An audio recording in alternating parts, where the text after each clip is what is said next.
So good morning guys. तो चलिए start करते हैं आज के यानी कि 21 अगस्त के इंपॉर्टेंट करंट अफेयर्स को। तो इस प्रश्न में आपसे पूछ रहे हैं कि फीफा अंडर 17 महिला विश्व कप में सहायक रेफरी के रूप में नियुक्त होने वाली भारतीय कौन है। तो आंसर होगा री ओह लंग धर, इनका नाम है। यहाँ पे हम बात कर रहे हैं फीफा अंडर 17 महिला विश्व कप 2024 की, जो कि इस साल होगा। ये 16 अक्टूबर से लेकर 3 नवंबर 2024 तक होगा और कहाँ पे होगा, डोमिनिकन रिपब्लिक में होगा। और इसी के लिए फीफा जो फुटबॉल को रेगुलेट करने वाली एक बॉडी है, और इसी ने सहायक रेफरी के रूप में मेघालय की री ओह लंग धर को चुना है। वे under 17 FIFA women's world cup के लिए सहायक रेफरी बनने वाली दूसरी भारतीय महिला है, क्योंकि उनसे पहले उवेना फर्नांडिस चुनी जा चुकी हैं इस पद के लिए रेफरी सहायक के रूप में। कब? 2016 में जो 5वें under 17 FIFA women's world cup हुए थे वहां पे। तो ये ध्यान रखना। आपको मैं बता दूं, पिछले बार जो लास्ट एडिशन इसका 2022 में 7वां एडिशन हुआ था फीफा वुमेन्स वर्ल्ड कप का, आपको पता है वो कहाँ पे हुआ था? वो भारत में हुआ था। पहली बार भारत में हुआ था। इसको स्पेन ने जीता था कोलंबिया को हरा करके। और इसका जो पहला एडिशन है वो 2008 में हुआ था न्यूजीलैंड में। उसको नॉर्थ कोरिया ने जीता था तब अमेरिका को हरा के। हर 2 साल में होता है ये, और अब इसका 8वां एडिशन होगा। और वैसे फीफा ने ये भी घोषणा कर दी है कि 2025 से लेकर 2029 तक जो under 17 FIFA women's world cup होगा वो मोरक्को में होगा। अब फुटबॉल की बात है तो यहाँ पे फुटबॉल से संबंधित बहुत सारे मोस्ट इंपॉर्टेंट प्रश्न मैं आपको करवाने वाला हूँ। ये सारे प्रश्न 2024 के ही हैं, जनवरी से लेकर अभी तक, तो बिल्कुल ध्यान दीजिएगा। जैसे कि अभी लेटेस्ट में आपको बताऊँ तो 48वां कोपा अमेरिका ये अर्जेंटीना ने जीत लिया, कोलंबिया को हराया था।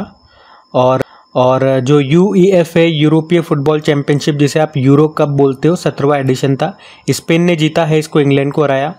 और वर्ल्ड फुटबॉल डे पहली बार हम मना रहे हैं 25 मई को, याद रखना। अभी 2023-24 UEFA चैंपियंस लीग, इसको रियल मैड्रिड ने जीता था, स्पेनिश फुटबॉल क्लब है ये। AFC वुमेन्स एशिया कप 2029 में जो होगा उज्बेकिस्तान में होगा, पहला सेंट्रल एशियन कंट्री है इसे होस्ट करने वाला।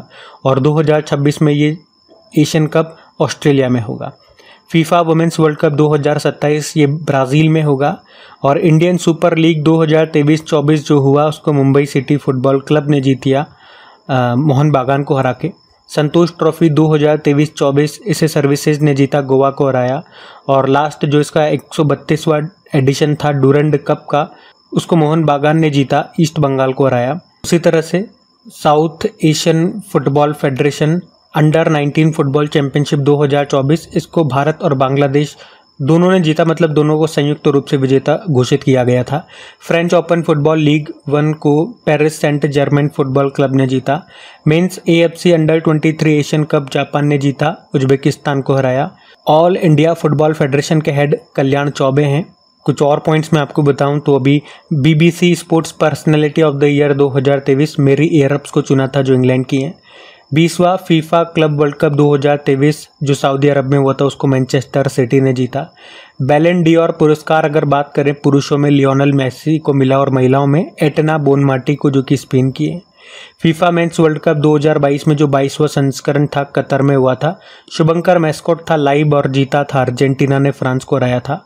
और अब जो 23वां संस्करण होगा वो 2026 में होगा 3 देशों में, अमेरिका, कनाडा, मैक्सिको।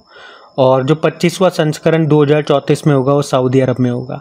वैसे आपको पता है ना, सऊदी अरब 2034 में 22वें एशियन गेम्स को भी होस्ट कर रहा है। और सऊदी अरब से ये भी आप जोड़ लो यहाँ पे कि जो पहले स्पोर्ट्स गेम्स होंगे 2025 में, उसको भी होस्ट सऊदी अरब ही कर रहा है। बाकी यहाँ पे फीफा की बात हुई है। फीफा फुटबॉल को रेगुलेट करने वाली बॉडी है पूरे वर्ल्ड वाइड में। तो इसकी स्थापना होती है 1904 में, हेडक्वार्टर ज्यूरिख स्विट्जरलैंड, और प्रेसिडेंट है गियानी इन्फेनिटो। फुटबॉल की बात करें तो कुछ इंपॉर्टेंट कप्स एंड ट्रॉफीज की बात करते हैं, जैसे कि Roberts cup, Santosh trophy, Subroto cup, Durand cup, Ashutosh cup, Merdeka cup, सबका संबंध फुटबॉल से है। अब आप लोग बताएंगे एक फुटबॉल टीम में कितने प्लेयर होते हैं? अभी तो मैं बता रहा हूँ 11 प्लेयर होते हैं, याद रखना। अगला प्रश्न देखिए। फिर आपसे पूछ रहे हैं, हाल ही में मुख्यमंत्री बाल पौष्टिक आहार योजना ये कहाँ पे शुरू की गई है? तो याद रखना हिमाचल प्रदेश। तो अभी हिमाचल प्रदेश के मुख्यमंत्री कौन है? सुखविंदर सिंह सुक्खू जी। और अभी उन्होंने ही स्कूली बच्चों को पौष्टिक भोजन उपलब्ध कराने के लिए ये मुख्यमंत्री बाल पौष्टिक आहार योजना शुरू की है। और ये योजना केवल सरकारी स्कूलों के बच्चों के लिए ही है। इसमें नर्सरी से 8वीं कक्षा तक के छात्रों को सप्ताह में एक बार उबले अंडे या फल उपलब्ध कराए जाएंगे। इसके साथ ही अभी राज्य सरकार ने शैक्षिक और प्रशासनिक प्रणाली में डिजिटलीकरण को बढ़ावा देने के लिए प्री स्कूल के टीचर्स को मुफ्त टैबलेट प्रदान करने की योजना भी शुरू की है। अब बात यहाँ पे हिमाचल प्रदेश की है, तो ये रहा मैप में हिमाचल प्रदेश। देखो यहाँ पे 2 कैपिटल आपको देखने को मिलेगी, समर कैपिटल शिमला है और विंटर कैपिटल धर्मशाला। और मुख्यमंत्री सुखविंदर सिंह सुक्खू हो गए, बाकी गवर्नर शिव प्रताप शुक्ला हैं। देखो यहाँ पे आपको शिपकिला दर्रा मिल जाएगा, रोहतांग दर्रा, बड़ा चला दर्रा आपको यहाँ मिल जाएगा। दर्रा यानी कि माउंटेन पास। ओंग बांध आपको यहाँ पे मिलेगा व्यास नदी पर, इसी पे पंडो बांध भी आपको मिलेगा। भाखड़ा नांगल बांध है यहाँ पे सतलुज नदी पर। चमेरा बांध है यहाँ पे रावी नदी पर। कुछ इंपॉर्टेंट GI टैग्स जो यहाँ से मिले थे, जैसे कि चंबा रुमाल को, कांगड़ा पेंटिंग, कुल्लू शॉल, चंबा चप्पल, लाहौली बने हुए मोजे और दस्तानों को GI टैग मिला था। ग्रेट हिमालयन नेशनल पार्क है यहाँ पे, Pin valley national park, Inderkilla national park, Khirganga national park, Simbalbara national park है यहाँ पे। यहाँ का राजकीय पशु हिम तेंदुआ स्नो लेपर्ड है। राजकीय पक्षी जुजराना या वेस्टर्न ट्रोगोपैन है। वृक्ष है देवदार का फूल गुलाबी बुर्रांश है, जिसे पिंक रोडोडेंड्रॉन कहते हैं। यहाँ के जो फेमस नृत्य हैं नाटी है, डांगी है, छपेली है। बाकी कुछ करंट अफेयर्स के पॉइंट्स और यहाँ से देखें तो भारतीय सेना की पहली वर्टिकल विंडो टनल का उद्घाटन यहाँ पे किया गया था हिमाचल प्रदेश के बकलो में। सपनों का संचय जमा लिंक्ड ऋण योजना यहाँ शुरू हुई थी। मुख्यमंत्री सुख आश्रय योजना, सशक्त महिला ऋण योजना, मुख्यमंत्री विद्यार्थी प्रोत्साहन योजना, इंदिरा गांधी महिला सम्मान निधि योजना, संजीवनी परियोजना यहाँ पे शुरू हुई थी। और हिमाचल प्रदेश ने बताओ किस वर्ष तक पहला ग्रीन प्रदेश बनने का लक्ष्य रखा था? 2025। स्वतंत्र भारत के पहले मतदाता श्याम शरण नेगी का निधन हुआ तो वो हिमाचल प्रदेश से ही थे। हिमाचल प्रदेश सरकार ने किसानों की मदद के लिए हिमकड नाम से एक योजना शुरू की थी। और ई कैबिनेट प्रणाली लागू करने वाला पहला राज्य हिमाचल प्रदेश है। देश का पहला LPG सक्षम और धूम्रपान मुक्त राज्य हिमाचल प्रदेश बना था। ड्रोन नीति को मंजूरी देने वाला पहला राज्य हिमाचल प्रदेश है। दुनिया का सबसे ऊंचा मतदान केंद्र आपको मिलेगा हिमाचल प्रदेश में ताशीगंग में। सिंगल यूज प्लास्टिक बाईबैक योजना यहाँ पे शुरू हुई थी। नारी को नमन योजना यहाँ पे शुरू हुई थी। और हिमाचल प्रदेश के कांगड़ा चाय को यूरोपीय GI टैग मिला था। और हिमाचल प्रदेश में अटल सुरंग आपको मिलेगी जिसकी लंबाई 9.02 किलोमीटर है। दुनिया की सबसे ऊंचा इलेक्ट्रिक व्हीकल चार्जिंग स्टेशन का उद्घाटन हिमाचल प्रदेश के काजा में हुआ था। दाल चीनी की संगठित खेती शुरू करने वाला पहला राज्य है ये। मुलेठी की खेती का आयोजन करने वाला पहला राज्य है ये। भारत में पहली बार हींग की खेती की गई थी हिमाचल प्रदेश के लाहौल घाटी में। तो इस तरह से हिमाचल प्रदेश के ये सारे करंट अफेयर्स, जो भी इंपॉर्टेंट करंट अफेयर्स थे, मैंने आपको यहाँ पे रिवाइज करवा दिए। इनको ध्यान में रखना। और आज की योजना भी हम यहाँ पे ऐड कर लेंगे। मुख्यमंत्री बाल पौष्टिक आहार योजना हिमाचल प्रदेश की है, ध्यान रखना। अगला प्रश्न देखते हैं। और हाँ, अगर आप में से कोई पहली बार क्रैक एग्जाम चैनल पे करंट अफेयर्स पढ़ रहे हैं कोई स्टूडेंट, तो मैं आपको बता दूं इनका PDF आपको कहाँ मिलेगा? क्रैक एग्जाम का जो टेलीग्राम चैनल है आप उसे ज्वाइन कर लीजिए। वहाँ पे आपको इनका PDF मिल जाएगा।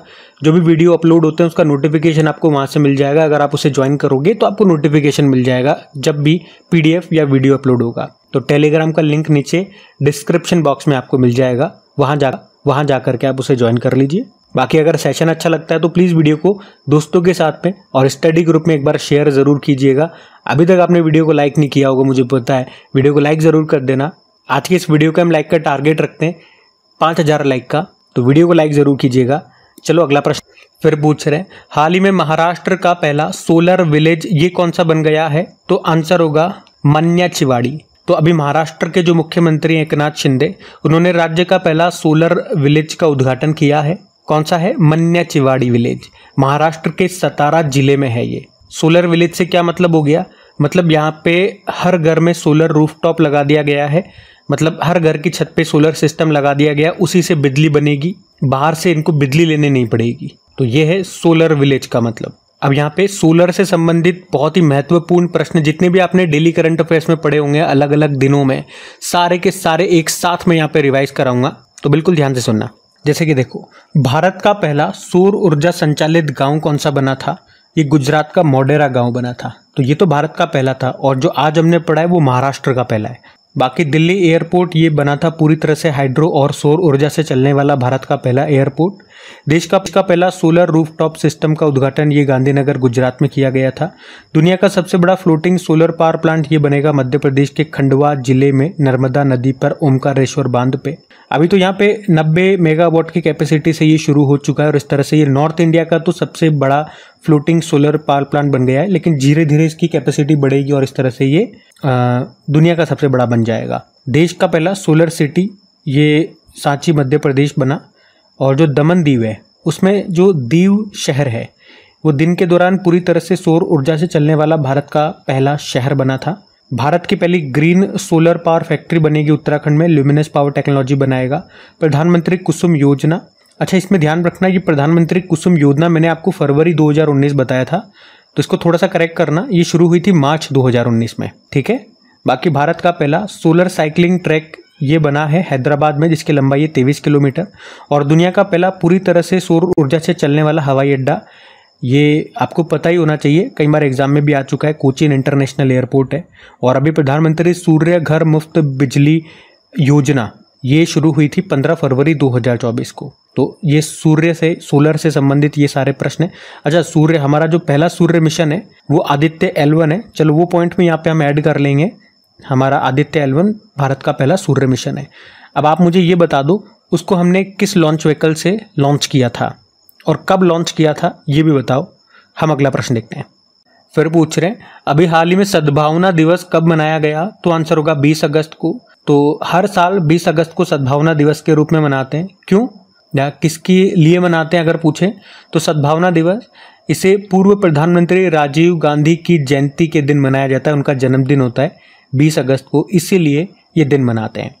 अच्छा, पूर्व प्रधानमंत्री राजीव गांधी की पुण्यतिथि को भी एक दिवस होता है, उस दिन हम नेशनल एंटी टेररिज्म डे के रूप में मनाते हैं। वो होता है 21 मई को, क्योंकि आपको पता है 21 मई 1991 को उन्हें तमिलनाडु में एक चुनावी रैली के दौरान उनकी हत्या कर दी गई थी, इसीलिए। तो जयंती को तो जो 20 अगस्त को होती है सद्भावना दिवस, और पुण्यतिथि को यानी कि 21 मई को नेशनल एंटी टेररिज्म डे, ठीक है। राजीव गांधी आपको पता है भारत के सबसे युवा प्रधानमंत्री थे, 40 की उम्र में वो प्रधानमंत्री बन गए थे। हमारे वो 6ठे नंबर के प्रधानमंत्री थे, 1984 से लेकर 1991 तक ये रहे थे। अच्छा, वैसे 20 अगस्त को 2 दिवस और बताऊंगा। नेशनल रिन्यूएबल एनर्जी डे, भारतीय अक्षय ऊर्जा दिवस, उद्देश्य इसका अक्षय ऊर्जा के महत्व को बढ़ावा देना है, 20 अगस्त को मनाया जाता है।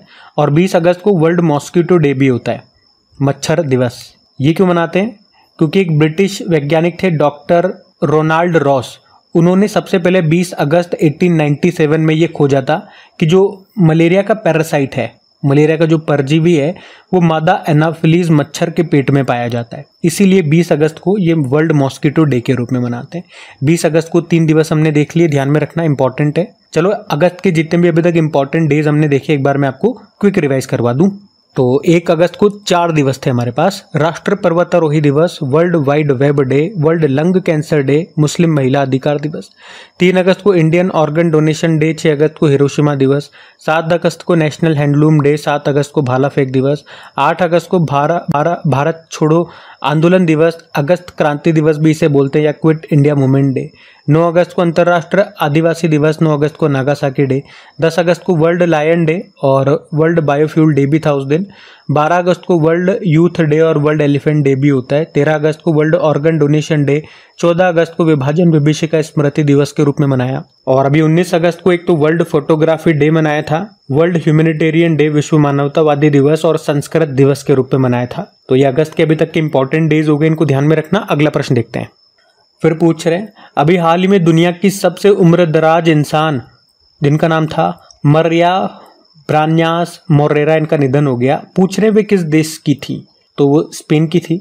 दुनिया की सबसे उम्रदराज इंसान थी वो मरिया ब्रान्यास मोरेरा उनका नाम था, और 117 वर्ष की उम्र में अभी उनका निधन हो गया। वैसे उनका जन्म तो अमेरिका में हुआ था, लेकिन वो कहाँ रहती थी? स्पेन में रहती थी। मतलब अपने जीवन में 2 वर्ल्ड वॉर वो देख चुकी है। 117 साल उनकी उम्र थी और हाल ही में निधन हो गया। तो उनका नाम ध्यान रख लेना, इनके देश का नाम याद रख लेना, और उम्र थी 117 वर्ष, मैंने आपको बता दिया, तो ध्यान रखना ये। अगला प्रश्न देखते हैं। फिर पूछ रहे हैं हाल ही में किस राज्य के टूरिज्म ने ICRT गोल्ड अवार्ड जीता है? तो आंसर होगा केरल। तो अभी केरल टूरिज्म को ICRT गोल्ड अवार्ड 2024 से सम्मानित किया गया। ICRT मतलब होता है international centre for responsible tourism. क्यों मिला इसे ये? तो केरल टूरिज्म के द्वारा रेस्पॉन्सिबल टूरिज्म प्रोजेक्ट इंप्लीमेंट करने के लिए। और किस कैटेगरी में मिला? स्थानीय समुदाय को रोजगार और कौशल प्रदान करने की कैटेगरी में। आपको बता दूं लगातार तीसरी बार केरल को यह अवार्ड मिला है। और मैं आपको बताऊं इसी साल हम लोगों ने पढ़ा था कि अभी केरल पर्यटन ने डिजिटल मार्केटिंग अभियान श्रेणी में कैटेगरी में पैटा गोल्ड अवार्ड 2024 भी जीता। पैटा मतलब पैसिफिक एशिया ट्रेवल एसोसिएशन, तो वो भी ध्यान में रखना। ट्रेवल से संबंधित मतलब टूरिज्म से संबंधित कुछ प्रश्न मैं आपको कराता हूँ, ध्यान से सुनना। नेशनल टूरिज्म डे होता है, आप जब जानते हो 25 जनवरी को होता है, और वर्ल्ड टूरिज्म डे 27 सितंबर। एक और डे होता है टूरिज्म को लेकर के global tourism resilience day, Hindi में बोलेंगे तो वैश्विक पर्यटन लचीलापन दिवस, जो 17 फरवरी को होता है। आपको याद होगा इस साल वर्ल्ड इकोनॉमिक फोरम ने जो travel and tourism development index 2024 लाया था, उसमें भारत 39 पे था रैंकिंग में और टॉप पे अमेरिका था। आपको याद होगा भारत की पहली एस्ट्रो टूरिज्म पहल को लॉन्च किया था उत्तराखंड ने, और भारत का पहला सबमरीन टूरिज्म ये कहाँ पे लॉन्च किया गया था? द्वारका, गुजरात में। और नेपाल ने याद रखना भी अपनी टूरिज्म कैपिटल बनाया था किसे? पोखरा को। और शंघाई कोऑपरेशन ऑर्गेनाइजेशन ने किसे अपनी पहली कल्चरल एंड टूरिज्म कैपिटल बताया था फॉर 2022-23 के लिए? वाराणसी को। और प्रधानमंत्री श्री टूरिज्म एयर सर्विस इसी साल अभी इसको किसने शुरू किया था? मध्य प्रदेश ने। तो टूरिज्म से संबंधित ये कई सारे क्वेश्चन हैं जो आपने अलग अलग समय पे डेली करंट अफेयर्स की क्लास में पढ़े होंगे। मैंने एक साथ सबको ला करके आपको रिवाइज करवा दिया। तो अपने क्रिक एग्जाम अफेयर्स की यही खास बात है, यहाँ पे आपको मैं रिवीजन इतना अच्छे तरह से कराता हूँ सिस्टमेटिक मैनर में कि चीजें मक्खन की तरह आपके दिमाग में जाती है। रिवीजन तो हर जगह आपको कराया जाता है, लेकिन जो तरीका है, जो प्रोसेस है दिमाग में डालने का, वो इससे बेस्ट आपको कहीं नहीं मिलेगा। हाँ, ये जरूर हो सकता है जो नए स्टूडेंट हैं, क्योंकि उनके मैसेजेस मुझे आते हैं जब मैं रिवाइज करवाता हूँ बहुत सारे, जैसे कि अवार्ड्स आ गया क्वेश्चन, तो 2024 के सारे इंपॉर्टेंट अवार्ड्स में रिवाइज करवाता हूँ। नए स्टूडेंट जो पहली बार वीडियोस देखते हैं वो कहते हैं कि सर इतना सारा रिवीजन कैसे करवा रहे हो, कैसे याद होगा? अब जो हमारे पुराने या ओल्ड स्टूडेंट या रेगुलर स्टूडेंट हैं उनसे आप पूछिए एक बार, वो मंद मंद मुस्कराएंगे। और अगर आप सामने होते तो आपको कहते कि मेरे भाई एक साथ नहीं करवा रहे, धीरे धीरे शुरू किया था, इंपॉर्टेंट क्वेश्चन इसमें ऐड होते गए और ये आज इतना सारा दिख रहा है। इतना सारा नहीं है ये, और जो एग्जाम में प्रश्न आ रहे हैं वो इसी लिस्ट में से आ रहे हैं जो हम रिवाइज करवा रहे हैं। सबसे बड़ी बात तो ये लगती है। तो एक साथ नहीं करवा रहे हैं। अब जैसे स्टार्टिंग में हमने जनवरी से शुरू किया, जनवरी में मान लो उस महीने में 5 हमारे पास इंपॉर्टेंट क्वेश्चन आ गए, पूरे जनवरी मैंने 5 क्वेश्चन का आपको रिवीजन करवाता रहा। फिर फरवरी आ गया, फरवरी में 2-4 क्वेश्चन और इसमें ऐड कर दिए मैंने, तो उससे मान लो 5 से हो गए 10 क्वेश्चन। फिर मार्च में 15 क्वेश्चन हो गए, फिर 5 क्वेश्चन और ऐड हो गए। इस तरह से ऐड होते होते आज वो आपको इतने सारे दिख रहे हैं। और जिनको याद है, जो रेगुलर हैं, आप भी रेगुलर रहिए। आज पहली बार आप देख रहे हो इसलिए आपको लग रहा है, 2-5 बार आप हमारे साथ रिपीटेशन में रहोगे, आपको वो चीज़ें याद होने लगेंगी। समय तो आपको लगेगा, देखो बाकी जो पुराने स्टूडेंट हैं उन्होंने समय दिया, जनवरी से हमारे साथ जुड़े हुए हैं, तो आज उनको चीज़ें आसान लगती हैं। आप अचानक आकर के बोलो कि एक बार मैं पढ़ लूँ और मुझे याद हो जाए, तो ऐसा कैसे होगा? समय देना पड़ता है ना, समय दो, जुड़े रहो, रेगुलर रहो, सब चीज़ें याद हो जाएगी। रेगुलरिटी, कंटिन्यूटी सबसे ज़्यादा इंपॉर्टेंट होती है। चलो फिर अगला प्रश्न देखते हैं इसी बात पे। फिर अगले प्रश्न में पूछ रहे हैं कि अभी हाल ही में एयरपोर्ट काउंसिल इंटरनेशनल से उच्च 5 स्टार का ग्रीन टैग किस हवाई अड्डे को मिला अभी? तो आंसर होगा बोथ, दिल्ली और बेंगलुरु को। तो अभी एयरपोर्ट काउंसिल इंटरनेशनल ने भारत के 2 एयरपोर्ट को 5 स्टार ग्रीन टैग दिया है। एक है बेंगलुरु का जो केम्पेगौड़ा इंटरनेशनल एयरपोर्ट है वो, और जो दिल्ली का इंदिरा गांधी इंटरनेशनल एयरपोर्ट है उसे। क्यों मिला? तो जलवायु परिवर्तन से निपटने यानी कि कार्बन मैनेजमेंट के लिए और पर्यावरणीय जिम्मेदारी को पूरा करने के लिए। तो याद रखना ये। अच्छा, अगर मैं आपसे पूछूं, अभी जो अयोध्या इंटरनेशनल एयरपोर्ट है उसका नाम बदल के क्या कर दिया गया? महर्षि वाल्मीकि एयरपोर्ट कर दिया गया। चंडीगढ़ एयरपोर्ट का नाम शहीद भगत सिंह जी के नाम पे कर दिया गया। गोवा में जो मोगा एयरपोर्ट है उसका नाम मनोहर पर्रिकर के नाम पे कर दिया गया। और अभी मोदी जी ने अरुणाचल प्रदेश में डोनी पोलो एयरपोर्ट का भी उद्घाटन किया था। पूछा जा सकता है डोनी पोलो एयरपोर्ट कहाँ पर है? अरुणाचल प्रदेश में है। और जो बेंगलुरु में केम्पेगौड़ा इंटरनेशनल एयरपोर्ट है वहाँ पे उसी के बाहर केम्पेगौड़ा जी की स्टैचू लगाई गई है, उसका नाम क्या है? स्टैचू ऑफ प्रॉस्पेरिटी है। तो ये भी ध्यान में रखना। अगला प्रश्न देखते हैं। फिर पूछ रहे हैं अभी हाल ही में किस देश में स्थित शिवलुच ज्वालामुखी में विस्फोट हुआ? तो आंसर होगा रशिया। तो अभी रशिया के पूर्वी तट पर 7.0 तीव्रता का भूकंप आया और उसके बाद वहां जो शिवलुच ज्वालामुखी है उसमें विस्फोट देखा गया, क्योंकि रशिया का जो पूर्वी तट है वो पैसिफिक रिंग ऑफ फायर पर आता है। और आप जानते हो पैसिफिक रिंग ऑफ फायर पर जो भी देश आते हैं, जो भी स्थान आता है, वहाँ पे भूकंप, ज्वालामुखी, सुनामी जैसे डिजास्टर आते रहते हैं, क्योंकि टेक्टोनिक प्लेट्स के मूवमेंट के कारण ये सब होता है जो उसके नीचे स्थित है। Ring of fire, Pacific ring of fire इसे बोलते हैं। तो याद रखना, शिवलुच ज्वालामुखी ये न्यूज़ में आ गया, कहाँ पर है? रशिया में है। अच्छा, यहाँ पे ज्वालामुखी से संबंधित कुछ इंपॉर्टेंट प्रश्न मैं आपको एक बार फिर से रिवाइज कराता हूँ। इसमें से कई प्रश्न हैं जो एग्जाम में पूछे जा चुके हैं, तो सेलेक्टेड क्वेश्चन है, ध्यान से सुनना। तो अगर आपसे पूछे कि वो कौन सा महाद्वीप है जहाँ पे एक भी ज्वालामुखी नहीं है, तो ऑस्ट्रेलिया। भूमध्य सागर का प्रकाश स्तंभ किसे कहते हैं? स्ट्राम्बोली ज्वालामुखी। ये इटली में है, लिपारी द्वीप पर स्थित है ये। और इटली में ही एटना ज्वालामुखी आपको मिलेगा, सिसिली द्वीप पर। विषुवयस ज्वालामुखी भी यहीं पर है। अच्छा, भारत में एकमात्र सक्रिय ज्वालामुखी ये बैरन द्वीप पर है, बैरन ज्वालामुखी, अंडमान निकोबार। किलायू ज्वालामुखी, मोनालवा ज्वालामुखी ये अमेरिका में मिलेगा, हवाई द्वीप पर। क्राकातोआ ज्वालामुखी हो गया, माउंट मेर्रापी हो गया, माउंट सिनाबुंग हो गया, या सेमेरू ज्वालामुखी, ये सब इंडोनेशिया में है। अच्छा, ज्वालामुखी में सबसे ज़्यादा कौन सी गैस निकलती है? तो याद रखना, जल वाष्प, water vapour. Ring of fire किस महासागर में स्थित है? प्रशांत महासागर, पैसिफिक ओशियन।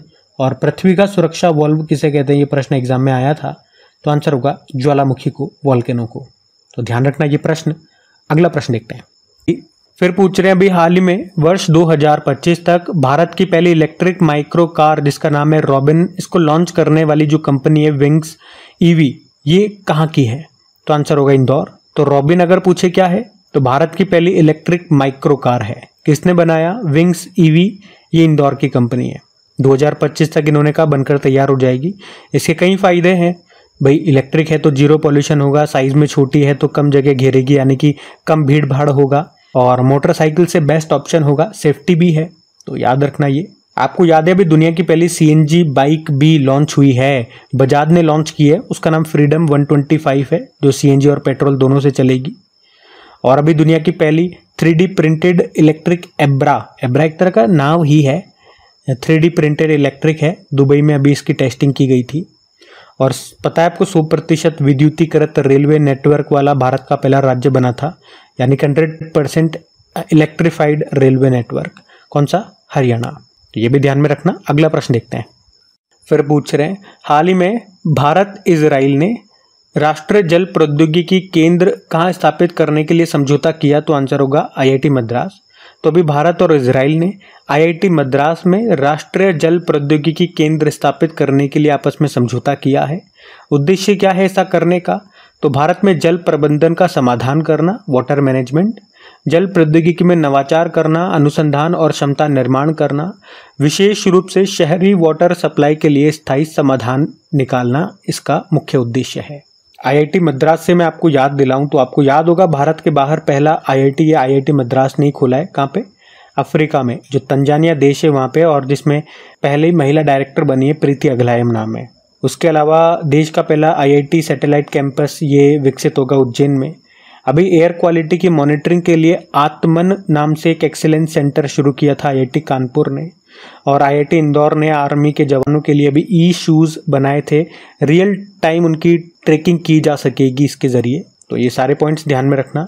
और ये थी आज की आपकी करंट अफेयर्स की क्लास। जो नए स्टूडेंट है प्लीज़ कमेंट करके ज़रूर बताइएगा आज का सेशन आपको कैसा लगा। अच्छा लगा हो, वीडियो को अभी तक आपने लाइक नहीं किया तो एक बार फिर से याद दिला रहा हूँ, वीडियो को लाइक ज़रूर कर दीजिए। अपने दोस्तों के साथ में स्टडी ग्रुप में एक बार शेयर ज़रूर कर दीजिए इस वीडियो को। PDF मैंने आपको बता ही दिया कहाँ मिलेगी। चलो अभी कल के करंट अफेयर्स का आपको क्विक रिवीजन करवा देते हैं, फिर हम सेशन एंड करते हैं। तो यहाँ पे हम 20 अगस्त के इंपॉर्टेंट करंट अफेयर्स का क्विक रिवीजन कर रहे हैं।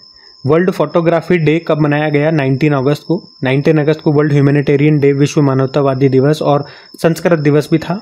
फिर आपसे पूछा था एक बुक है भारत के 75 महान क्रांतिकारी, इसको किसने लिखा है? भीम सिंह ने लिखा है। 17वां दिव्य कला मेले का आयोजन ये किया गया अभी रायपुर में।